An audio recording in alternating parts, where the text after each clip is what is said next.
Litigants are wondering how COVID-19 will affect the psyche of your average juror in cases that haven't been postponed. Terror management theory predicts those who are reminded of their own mortality tend to give harsher sentences in criminal cases and award greater punitive damages in civil cases compared to those who do not get a reminder about death and its permanence.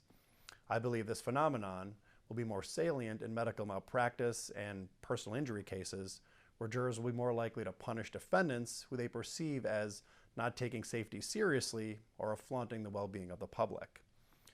Another dynamic is how jurors will judge the alleged wrongdoing of a company when, the second they go home for the night, reminders of COVID-19 are ubiquitous.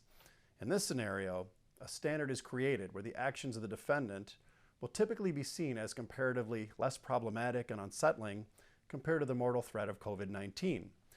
A juror would be less inclined to feel sorry for someone who claims they have back pain, suffered an adverse employment action, or are due damages for mental pain and suffering when outside the courthouse there are real people facing severe life and death consequences.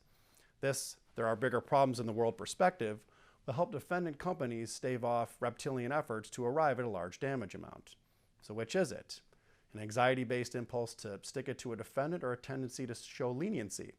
It all depends on the specific facts of the case and what remedy a plaintiff is seeking, but there will be an impact. One thing is for sure, and that is that in the current state of things, jurors will be distracted, focusing on what is happening in the outside world.